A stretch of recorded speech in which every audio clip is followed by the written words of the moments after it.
आइए जानते हैं बिहार के हर जिला हर क्षेत्र की फटाफट बड़ी खबरों को केवल 10 मिनट में। साथ ही आज के इस वीडियो में हम लोग जानेंगे कि सरकार ने कौन कौन सी बड़ी घोषणा की है और महिलाओं को कब से मिलेंगे 2500 रुपए। आज के मौसम, राशन कार्ड, आधार कार्ड, पैन कार्ड और फ्री गैस सिलेंडर से संबंधित बड़ी खबरों को। तो चैनल पर पहली बार आए हैं तो वीडियो को लाइक करके चैनल को सब्सक्राइब जरूर कर दें और कॉमेंट में अपने जिला और अपने शहर का नाम जरूर बताएं। बिहार सरकार जनजातीय समुदाय के छात्रों के लिए 8 जिलों में 19 नए छात्रावासों का निर्माण करेगी। इस परियोजना पर 60.42 करोड़ रुपए खर्च होंगे, जिससे 15 से 18 वर्ष के छात्रों को बेहतर शैक्षणिक सुविधाएं मिलेंगी।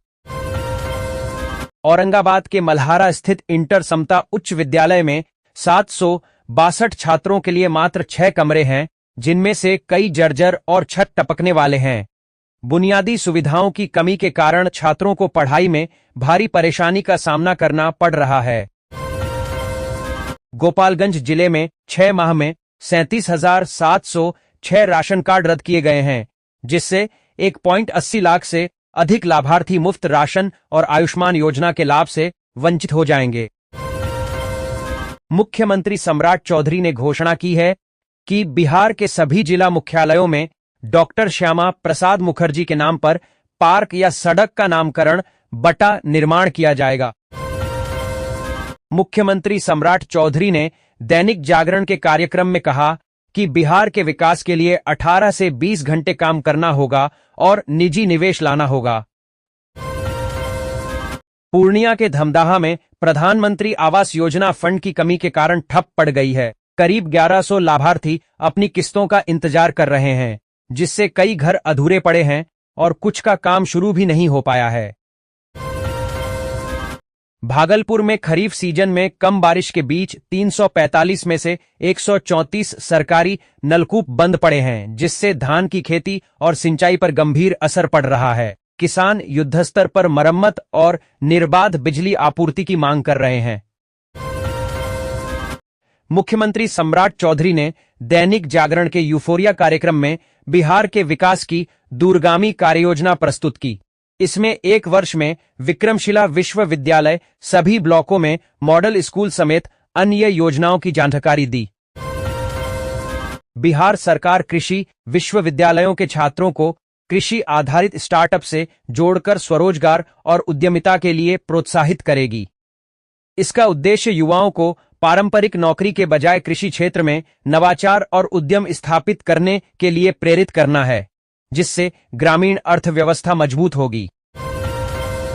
पश्चिम चंपारण में गन्ना सर्वेक्षण अभियान ने गति पकड़ ली है, जिसमें 30 जून तक 3.05 लाख एकड़ गन्ना क्षेत्र और 1.46 लाख किसानों का सत्यापन पूरा हो गया है।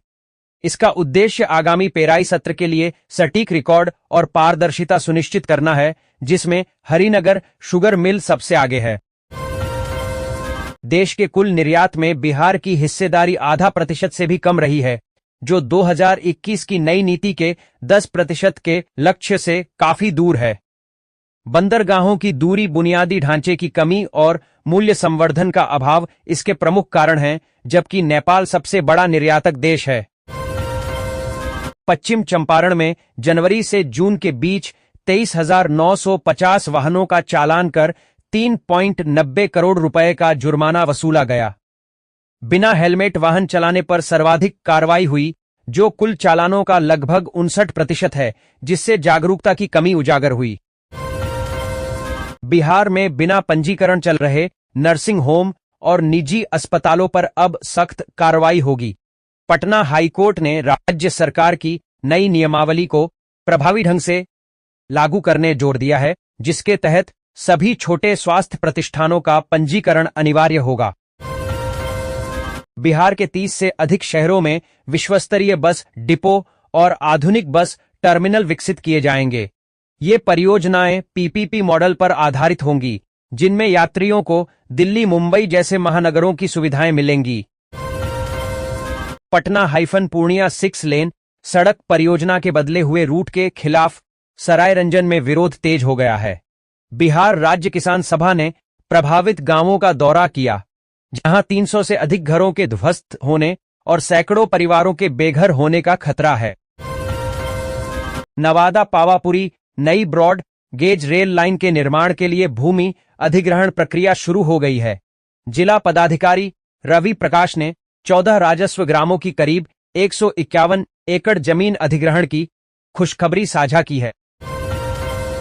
हाजीपुर में वंदे भारत एक्सप्रेस पर पत्थरबाजी की घटना का आरपीएफ ने 72 घंटे में खुलासा कर दिया है। जांच में सामने आया कि यह 4 नाबालिग बच्चों द्वारा खेल खेल में की गई लापरवाही थी, जिनके अभिभावकों को चेतावनी दी गई है। समस्तीपुर में 55 साल पुराने टूनटूनिया गुमटी ओवरब्रिज पर सोमवार सुबह 6 बजे से परिचालन बंद हो जाएगा, जिससे राहगीरों को वैकल्पिक मार्गों का उपयोग करना होगा।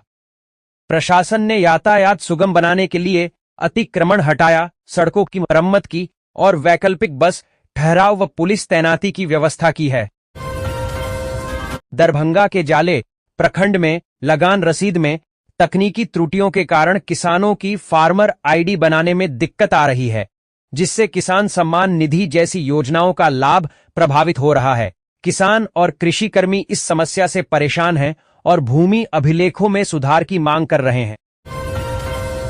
बेहटा प्रखंड के विष्णुपुरा गांव की अमृता सिंह ने आंध्र प्रदेश सेंट्रल यूनिवर्सिटी में टॉप कर राष्ट्रपति द्रौपदी मुर्मू से स्वर्ण पदक प्राप्त किया। यह उपलब्धि उनके परिवार, गांव और पूरे बेहटा क्षेत्र के लिए गर्व का क्षण है। आयुष्मान भारत योजना के लाभार्थियों के लिए अब व्हाट्सएप और डिजिटल ऐप के माध्यम से घर बैठे कार्ड बनाना और सेवाओं का लाभ उठाना आसान हो गया है। डाक विभाग ने समस्तीपुर में फ्रेंचाइजी योजना 2.0 शुरू की है, जिससे युवाओं और उद्यमियों को कम निवेश में स्वरोजगार का अवसर मिलेगा। इस योजना के तहत और कंप्यूटर ज्ञान वाले आवेदक 15,000 रुपए की सुरक्षा राशि जमा कर 5 से 30% कमीशन कमा सकते हैं। बांकीपुर विधानसभा उपचुनाव के लिए आज से नामांकन प्रक्रिया शुरू हो रही है, जो 13 जुलाई तक चलेगी। इस दौरान समाहरणालय में सुरक्षा के कड़े बंदोबस्त किए गए हैं और वीडियो रिकॉर्डिंग भी होगी। मंत्री अशोक चौधरी के भरत तिवारी एनकाउंटर पर दिए बयान से जदयू ने किनारा कर लिया है। पार्टी ने कहा कि यह उनकी निजी राय है, न कि पार्टी या सरकार का आधिकारिक रुख।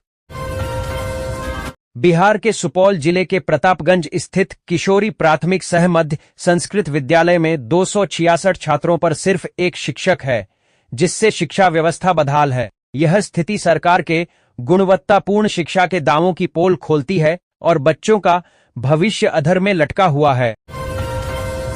कैमूर जिले में 15 जुलाई से हेली टूरिज्म सेवा शुरू होगी, जिससे मां मुंडेश्वरी धाम तक पहुंचना आसान हो जाएगा। यह योजना श्रद्धालुओं और पर्यटकों को हवाई दर्शन के साथ धार्मिक व प्राकृतिक पर्यटन को बढ़ावा देगी। बीआरए बिहार विश्वविद्यालय ने स्नातक सत्र 2026 से 30 के लिए तीसरी मेरिट लिस्ट जारी की है, जिसमें 49,000 से अधिक छात्रों को नामांकन का अवसर मिलेगा। सोमवार से शनिवार तक नामांकन प्रक्रिया चलेगी और अगले सप्ताह से कक्षाएं शुरू होने की उम्मीद है। सुपौल में 3 दिनों की भीषण गर्मी और उमस के बाद सोमवार को मौसम ने राहत दी। हल्की बारिश और ठंडी हवाओं से तापमान गिरा, जिससे लोगों और किसानों को खुशी मिली। बिहार सरकार ने वैशाली सहित 5 जिलों में ग्रामीण एसपी के नए पद सृजित किए हैं, जिससे कानून व्यवस्था मजबूत होगी। वैशाली में वरीय पुलिस अधीक्षक शहरी क्षेत्र और ग्रामीण एसपी 20 थानों की जिम्मेदारी संभालेंगे। पश्चिम चंपारण में आयुष्मान भारत योजना के लाभार्थियों को अब ऑर्थोपेडिक और डायलिसिस की मुफ्त विशेषज्ञ सेवाएं मिलेंगी। अष्टविनायक मल्टी स्पेशलिटी हॉस्पिटल और Karna advance ortho and trauma centre को योजना से जोड़ा गया है, जिससे मरीजों को दूसरे जिलों में जाने की आवश्यकता नहीं होगी। जमालपुर रेलवे अस्पताल में सेवानिवृत्त रेल कर्मियों को दवा के लिए घंटों कतार में खड़ा होना पड़ रहा है। विशेषज्ञ डॉक्टरों की कमी और दवा वितरण प्रणाली में खामियों से वे नाराज हैं। हालांकि अस्पताल प्रशासन ने सभी आरोपों को खारिज करते हुए सेवाओं को पूरी तरह ऑनलाइन और डिजिटल बताया है। मीरगंज नागरिक अधिकार मंच ने हथुआ रेलवे स्टेशन पर एक्सप्रेस ट्रेनों के ठहराव सहित 6 सूत्री मांगों को लेकर 3 घंटे का धरना प्रदर्शन किया। प्रदर्शनकारियों ने रेलवे अधिकारियों को ज्ञापन सौंपा। तारापुर का ब्रिटिश कालीन थाना भवन अब एक भव्य संग्रहालय सह पुस्तकालय बनेगा, जो 1932 के स्वतंत्रता संग्राम के अमर बलिदानियों की याद दिलाएगा। इसके जीर्णोद्धार के लिए मालसाने का सामान हटाया गया और अतिक्रमण हटाकर भवन को उसके मूल ऐतिहासिक स्वरूप में लौटाया जा रहा है। जदयू के राष्ट्रीय अध्यक्ष नीतीश कुमार ने बिना किसी पूर्व सूचना के पार्टी कार्यालय का दौरा किया, जहां उन्होंने जनसुनवाई कार्यक्रम का जायजा लिया और पदाधिकारियों को निर्देश दिए। कृषि विभाग ने भ्रष्टाचार और वित्तीय अनियमितता के 2 अलग-अलग मामलों में बड़ी कार्रवाई की है। रिश्वत लेते पकड़े गए अधिकारी को दोबारा निलंबित किया गया, वहीं पूर्व अधिकारी से 24.84 लाख रुपए वसूले जाएंगे। दरभंगा में धान की रोपनी ने रफ्तार पकड़ी है, लेकिन असंतुलित मौसम किसानों के लिए बड़ी चुनौती बन गया है। कहीं जलजमाव से धान की नर्सरी सड़ गई है, तो कहीं बारिश की कमी से डीजल पंप से सिंचाई करनी पड़ रही है, जिससे खेती की लागत बढ़ रही है। बिहिया के 12 गांव निवासी निशांत कुमार का 70वीं बीपीएससी परीक्षा में सहायक निदेशक पद पर चयन होने के बाद गृह क्षेत्र में भव्य स्वागत किया गया। निशांत ने युवाओं को धैर्य और निरंतर प्रयास से सफलता प्राप्त करने का मंत्र दिया। उत्पाद विभाग ने नवगछिया में NH 80 पर एक DCM ट्रक के गुप्त तहखाने से 443 लीटर विदेशी शराब जब्त की। इस कार्रवाई में ट्रक चालक और स्टाफ सहित 2 लोगों को गिरफ्तार किया गया। शराब बेगूसराय ले जाई जा रही थी। नीतीश कुमार ने नालंदा में शांतमणि हैंड पेपर मिल्स की विस्तारित इकाई का उद्घाटन किया, जिससे उत्पादन क्षमता 3 गुना बढ़कर 200 टन प्रतिदिन हो गई है। इस विस्तार से 500 से अधिक लोगों को प्रत्यक्ष रोजगार मिलेगा। रक्सौल हल्दिया एक्सप्रेस वे परियोजना के तहत गंगा नदी पर प्रस्तावित पुल और अलग अप्रोच सड़क से शामों को बेगूसराय जिला मुख्यालय से सीधा संपर्क मिलेगा। 60,000 करोड़ की इस परियोजना की DPR को मंजूरी मिल चुकी है। अररिया और आसपास के क्षेत्रों से बाबा बैद्यनाथ धाम जाने वाले श्रद्धालुओं के लिए जोगबनी से देवघर तक सीधी त्रैसाप्ताहिक श्रावणी स्पेशल ट्रेन चलाने की मांग उठी है। यह ट्रेन भक्तों को महंगे और असुविधाजनक सफर से मुक्ति दिलाकर रेलवे के लिए भी राजस्व का नया स्रोत बनेगी। भाजपा ने बांकीपुर उपचुनाव के लिए 3 संभावित उम्मीदवारों के नाम में केंद्रीय नेतृत्व को भेजे हैं, जिनमें से एक पर अंतिम मुहर लगेगी। पार्टी की कोर कमेटी ने उम्मीदवारों पर चर्चा के साथ ही आगामी कार्यक्रमों और कल्याणकारी योजनाओं के प्रचार प्रसार की रणनीति भी बनाई।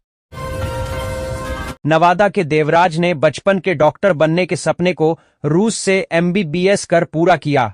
नीट पास करने के बाद उन्होंने वैश्विक अनुभव के लिए रूस चुना और अब भारत में सेवा देंगे। जदयू के राष्ट्रीय कार्यकारी अध्यक्ष संजय कुमार झा ने दावा किया है कि बांकीपुर उपचुनाव में NDA बड़े अंतर से जीत दर्ज करेगा। उन्होंने नितिन नवीन फैक्टर और डबल इंजन सरकार के विकास कार्यों का हवाला दिया। बंगाल की खाड़ी में बने कम दबाव के क्षेत्र से बिहार में मानसून सक्रिय हुआ है। औरंगाबाद, रोहतास और भभुआ में भारी बारिश की चेतावनी है, जबकि पटना सहित 17 जिलों में वज्रपात का अलर्ट जारी किया गया है। गोपालगंज के मीरगंज में 130 करोड़ की लागत से 8 किमी लंबा बाईपास बनेगा, जिससे शहर को जाम से मुक्ति मिलेगी। यह बाईपास सबेया एयरपोर्ट को जिला मुख्यालय से जोड़ेगा और यात्रा को सुगम बनाएगा। बक्सर के 13 वर्षीय आकाश मौर्य ने कमांड सेंटर और लाइव लिंक नामक सॉफ्टवेयर बनाया है। यह सॉफ्टवेयर विद्यालयों की पूरी व्यवस्था को डिजिटल प्लेटफॉर्म पर संचालित करने में सक्षम है, जिससे शिक्षा व्यवस्था आधुनिक और पारदर्शी बनेगी। गोपालगंज के 96 सरकारी उच्च एवं उच्चतर माध्यमिक विद्यालयों में आईसीटी लैब स्थापित किए जाएंगे, जिससे छात्रों को कंप्यूटर की बेसिक शिक्षा और डिजिटल साक्षरता का लाभ मिलेगा। गोपालगंज के किसान राजू राय ने पारंपरिक खेती छोड़ वैज्ञानिक तरीके से मत्स्य पालन अपनाया। अब वे सालाना 40 लाख रुपए से